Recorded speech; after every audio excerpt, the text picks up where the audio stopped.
मैं हूँ पूजा आर नायक। आप सभी को मेरे चैनल पर स्वागत है। आज हम 9वीं कक्षा तृतीय भाषा हिंदी के बारे में अध्ययन करने वाले हैं। पाठ 3 स्वामी विवेकानंद। इस पाठ के लेखक हैं डॉक्टर जगदीश चंद्र।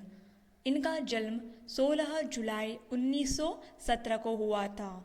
इन्होंने भारत के किशोर बालक बालिकाओं के समक्ष आदर्श प्रस्तुत करने के लिए अनेक महापुरुषों की जीवनियाँ लिखी है। इनका मृत्यु 14 मई 1978 में हुआ था। पाठ के आशय को भी जानना उतना ही आवश्यक है। भारत देश में जन्मे अनेक महान व्यक्तियों ने भारत की कीर्ति विदेशों में फैलाई। ऐसे व्यक्तियों में से एक है स्वामी विवेकानंद। इस पाठ में उनकी महानता के परिचय के साथ देश प्रेम की प्रेरणा भी प्राप्त कर सकते हैं। भारत के इतिहास में स्वामी विवेकानंद का नाम अमर है। भारत देश में इस सन्यासी ने देश विदेश में भ्रमण कर स्वामी रामकृष्ण परमहंस के संदेश को सारे विश्व में फैलाया। इन्होंने भारतीय धर्म और दर्शन का संसार में प्रसार किया और समाज सेवा का व्रत लिया। स्वामी विवेकानंद का जन्म 12 जनवरी 1863 में कलकत्ते के एक कायस्थ घराने में हुआ था। उनके बचपन का नाम नरेंद्र देव था। उनके पिताजी श्री विश्वनाथ दत्त कलकत्ते के एक प्रतिष्ठित वकील थे। इनकी माता श्रीमती भुवनेश्वरी देवी धर्मपरायण महिला थी। नरेंद्र देव अपने माता पिता के बड़े लाडले थे। उन्होंने नरेंद्र को अनुशासन और धर्मपरायण का पाठ पढ़ाया था। उनका शरीर स्वस्थ, सुडौल और सुंदर था। कुश्ती लड़ने, दौड़ लगाने, घुड़सवारी करने और तैरने में वे बड़े आनंद का अनुभव किया करते थे। वे संगीत एवं खेल-कूद की प्रतियोगिताओं में भी वे भाग लिया करते थे। बालक नरेंद्र आरंभ से ही पढ़ाई लिखाई में बड़े तेज थे। वे अपने स्कूल में सर्वप्रथम रहा करते थे। एंट्रेंस परीक्षा में भी अपने स्कूल के छात्रों में से केवल नरेंद्र ही प्रथम श्रेणी में उत्तीर्ण हुए थे। बीए की परीक्षा पास करने के बाद उन्होंने कानून का अध्ययन प्रारंभ किया। इसी बीच में उनके पिता का देहांत हो गया। नरेंद्र ने इससे अपार दुख का अनुभव किया। अध्ययन काल में उनकी सबसे अधिक रुचि व्याख्यान देने और विचारों के आदान प्रदान करने में थी। इसी कारण उन्होंने अपने कॉलेज में एक व्याख्यान समिति बनाई और कई प्रतियोगिताओं में भाग लिया। अपने अध्ययन काल में नरेंद्र प्रायः धार्मिक प्रश्नों में विचार मग्न रहते थे। पाश्चात्य विज्ञान और दर्शन का भी उन्होंने अध्ययन किया था। वे सदा ऐसे प्रश्नों का हल सोचा करते थे जिनका उत्तर पाना कठिन था। जीवन क्या है? इस जीवन से पूर्व हम कहाँ थे? मृत्यु के बाद कहाँ जाएंगे? परमात्मा है या नहीं? आदि प्रश्नों पर विचार किया करते थे। उन दिनों रामकृष्ण परमहंस कलकत्ते में दक्षिणेश्वर के काली मंदिर के पुजारी थे।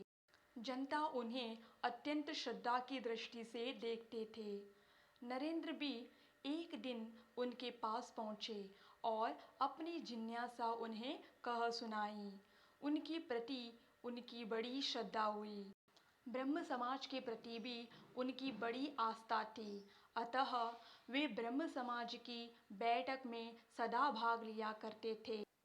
विदेशों में भारतीय जीवन दर्शन और तत्वज्ञान पर भाषण देने और जनता को सत्य की राह दिखाने के लिए 31 मई सन 1893 को स्वामी विवेकानंद संयुक्त राज्य अमेरिका गए। वहाँ के शिकागो नगर में उस समय सर्वधर्म सम्मेलन हो रहा था। विवेकानंद किसी संस्था विशेष की ओर से प्रतिनिधि के रूप में नहीं गए थे, इसलिए सम्मेलन की महासभा ने उन्हें सम्मेलन में शामिल होने की अनुमति नहीं दी। विवेकानंद प्रयत्नशील रहे और उन्होंने महासभा के सदस्यों से आग्रह किया कि उन्हें महासभा में बोलने का एक बार अवसर दिया जाए। अंत में उन्हें अनुमति दे दी गई। स्वामी विवेकानंद ने श्री रामकृष्ण परमहंस जी के संदेश का प्रसार करने का दृढ़ संकल्प ले रखा था। अतः वे बड़ी निर्भीकता से महासभा में भाषण देने के लिए खड़े हुए। स्वामी जी की वाणी सुनकर श्रोतागण मुग्ध हो गए। उनका भाषण बड़ा गंभीर और हृदयस्पर्शी था। उन्होंने इंग्लैंड और अमेरिका में रहकर वहाँ के लोगों को संयम और त्याग का महत्व समझाया। विवेकानंद ने भारतीय सभ्यता के संबंध में कई भाषण दिए। कुछ समय के बाद वे इंग्लैंड और स्विट्जरलैंड भी गए और वहाँ उन्होंने सत्य और धर्म का प्रसार कर भारत का गौरव बढ़ाया। अनेक विदेशी स्वामी जी के शिष्य बन गए। उनमें कुमारी मार्गरेट एलिजाबेथ का नाम उल्लेखनीय है, जो स्वामी जी की अनुयायिनी बनकर सिस्टर निवेदिता के नाम से संसार में प्रसिद्ध हुई। विवेकानंद जब श्रीलंका से स्वदेश लौटे तो भारतीय जनता ने बड़े उत्साह और श्रद्धा से उनका स्वागत किया।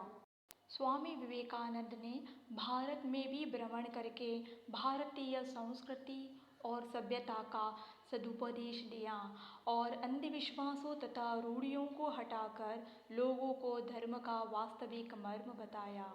भारतवासियों की दीन दशा को देख उन्होंने लोगों को समाज सेवा का पाठ पढ़ाया।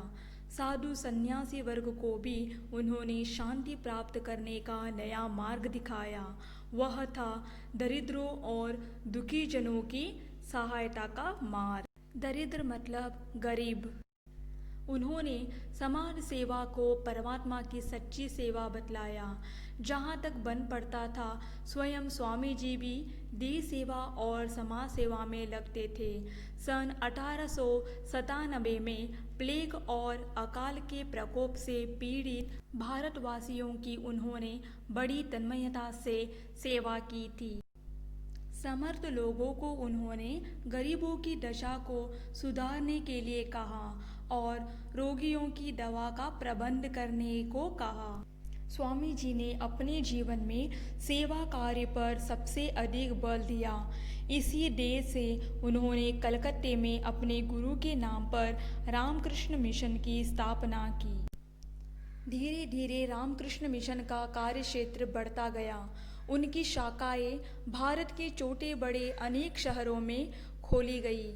ये शाखाएं भूखे, अपाहिज, अनपढ़, अछूत आदि की सेवा में लगी हुई हैं। स्वामी जी ने अज्ञान, अंधविश्वास, अशिक्षा, विदेशी अनुकरण, दासता और दुर्बलता आदि विषयों पर भाषण देकर उनके बुरे प्रभाव का भारतीय जनता को बोध कराया। उनके मन से हीनता का भावना को दूर भगाया। देश के लोगों को भाषण देते हुए उन्होंने कहा था, प्यारे देशवासियों, वीर बनो और ललकार कर कहो कि मैं भारतीय हूँ। अनपढ़ भारतीय, निर्धन भारतीय, ऊंची जाति का भारतीय, नीच जाति का भारतीय, सब मेरे भाई हैं। उनकी प्रतिष्ठा मेरी प्रतिष्ठा है, उनका गौरव मेरा गौरव है। 4 जुलाई सन 1902 को स्वामी विवेकानंद परलोक सिधारे। उस महान आत्मा की पार्थिव लीला समाप्त हुई। वे अमर हैं, उनका कार्य अमर है, उनके संदेश अमर है। धन्यवाद।